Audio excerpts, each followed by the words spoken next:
Non Muslims جو ہیں وہ اپنی اگنورنس کی وجہ سے غلط کوٹ کرتے ہیں، اور بعض اوقات مسلمانوں میں سے بھی لوگ کوٹ کرتے ہیں۔ یہ آیت جو ہے وہ سورۃ البقرہ کی آیت نمبر 62 ہے، بڑی مشہور آیت ہے، اکثر آپ نے مختلف لوگوں سے سنی ہوگی۔ میں نے اس کے اوپر کافی دفعہ گفتگو کی ہے، اور میری تفصیلی ویڈیو اس کے اوپر ریکارڈڈ موجود ہے، کیا یہودی اور عیسائی بھی جنت میں جائیں گے۔ ان الذین آمنوا والذین ہادوا، بے شک جو لوگ ایمان لائے یعنی جو مسلمان ہیں اور جو یہودی ہیں، والنصارى اور جو نصرانی ہیں کرسچنز، والصابئین اور جو صابی ہیں۔ یہ صابی عموماً لوگ سمجھتے ہیں اس سے مراد ستارہ پرست ہے، ایسا نہیں ہے۔ صابی دین ابراہیمی کے ماننے والے لوگ تھے۔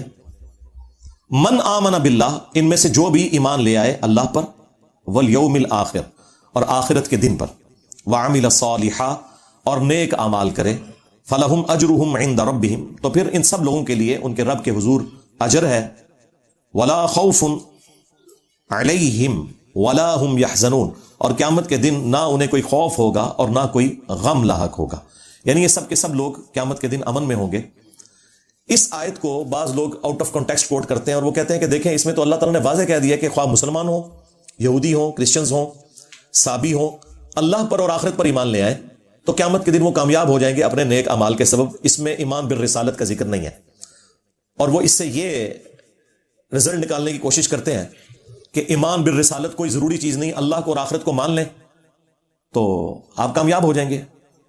اور اسی وجہ سے آپ کو بتایا کہ اکبر بادشاہ مغلوں کا، اب میرا خود بھی تعلق مغل خاندان سے ہے، اس کے باوجود میں سمجھتا ہوں کہ سب کانٹیننٹ میں جو دین کے اعتبار سے گمراہی کا دروازہ جس شخص نے کھولا وہ جلال الدین اکبر تھا۔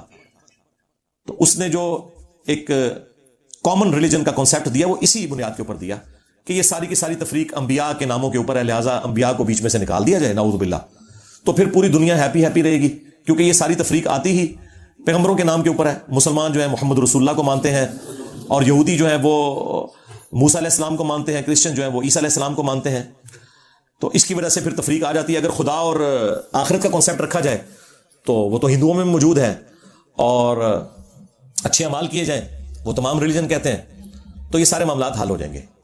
اور یہ آیت کوٹ کرتے ہیں، حالانکہ یہ آیت خود بول کے کہہ رہی ہے کہ آپ اس آیت کو بالکل آؤٹ آف کانٹیکسٹ پیش کر رہے ہیں، کیونکہ جب اس میں آ گیا کہ بے شک وہ لوگ جو ایمان لائے اور جو یہودی ہیں اور جو نصرانی ہیں۔ مجھے بتائیں یہودی کون ہوتا ہے؟ جو کسی پیغمبر کا ماننے والا ہوتا ہے یا پیغمبر کا نہیں ماننے والا ہوتا؟ پیغمبر کا ماننے والا ہوتا ہے۔ نصرانی کون ہوتا ہے؟ جو جیزس کرائسٹ کو ماننے والا ہے۔ تو اس کے اندر امپلائڈ ہے کہ اللہ تعالیٰ انبیاء کا ذکر کر رہا ہے جو ایمان لائے محمد رسول اللہ پر صلی اللہ علیہ وآلہ وسلم، یا موسیٰ علیہ السلام اور اسرائیلی پیغمبروں کے اوپر، یا عیسیٰ علیہ السلام کے اوپر، یا صابی جو دین ابراہیمی کی ایک بگڑی ہوئی شکل تھی ابراہیم علیہ السلام کے اوپر۔ تو انبیاء کا تو ذکر امپلائڈ ہے اس کے اندر۔ یہودی ہوتا ہی وہ ہے جو پیغمبروں کو مانے، کرسچن ہوتا ہی وہ ہے جو جیزس کرائسٹ کو مانے، لہٰذا ایمان بالرسالت تو اس میں موجود ہے، یہ آؤٹ آف کانٹیکسٹ آپ کوٹ نہیں کر سکتے۔ دوسری بات، یہ تمام ادیان کے ماننے والے لوگ یا ریلیجن کے ماننے والے لوگ اپنے اپنے زمانوں میں مسلمان ہی تھے۔ جیوز نے جب تک جیزس کرائسٹ کا انکار نہیں کیا تو وہ مسلمان تھے۔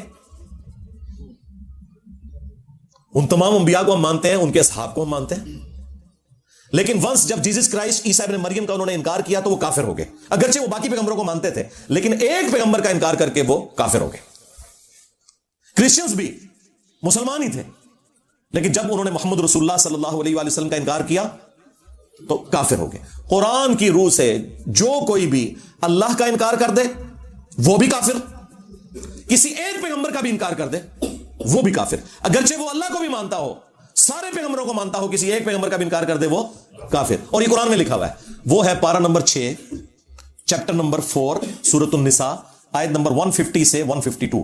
ان الذین یکفرون باللہ ورسلہ، بے شک وہ لوگ جو کہ کفر کرتے ہیں اللہ کا اور اس کے رسولوں کا، ویریدون ان یفرقوا بین اللہ ورسلہ، اور وہ اس تلاش میں رہتے ہیں کہ اللہ اور رسولوں میں ایمان لانے میں فرق کر لیں، کہ اللہ کو مانیں گے پیغمبروں کو نہیں مانیں گے، یا اللہ کو مانیں گے فلاں پیغمبر کو مانیں گے فلاں کو نہیں مانیں گے۔ اور یہ میں تشریح جو کر رہا ہوں اس کے اندر لکھی ہوئی ہے، وَيُرِيدُونَ أَن يُفَرِّقُوا بَيْنَ اللَّهِ وَرُسُلِهِ، اور وہ چاہتے ہیں کہ اللہ اور رسولوں میں فرق کر دیں، وَيَقُولُونَ، اور کہتے ہیں، نُؤْمِنُ بِبَعْضٍ، کہ ہم بعض پہ تو ایمان لائیں گے، وَنَكْفُرُ بِبَعْضٍ، اور بعض کا کفر کر دیں گے۔ کفر کا مطلب ہی انکار ہوتا ہے۔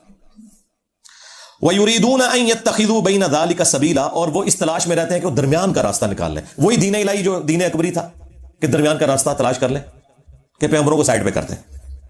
اب اللہ تعالیٰ کا ڈیوائن فتویٰ اس کے اوپر اتنا گاڑا فتویٰ، اولئک هم الکافرون حقا، ایسے لوگ کٹر کافر ہیں جو اللہ اور رسولوں میں فرق کر دیں یا رسول اور رسول میں فرق کر دیں، کٹر کافر ہیں۔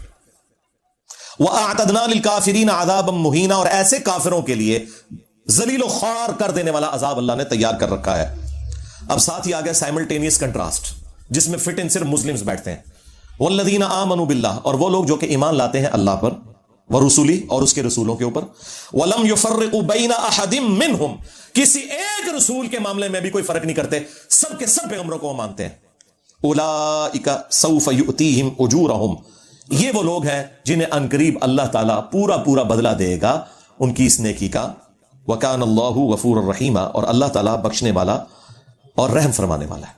اب یہ جو آیات ہیں، آیت نمبر 150 سے 152 چیپٹر نمبر 4 سورۃ النساء کی، یہ واضح ثبوت ہے کہ کسی ایک پیغمبر کا انکار کرنے والا بھی کافر ہے۔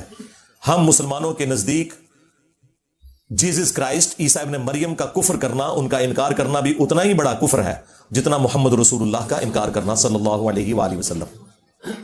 لہذا کفر کی جو انہوں نے ڈیفینیشن کی وہ قرآن کے اعتبار سے درست نہیں تھی، یہ وہ کلیریفیکیشن تھی جو میں نے ضروری سمجھی۔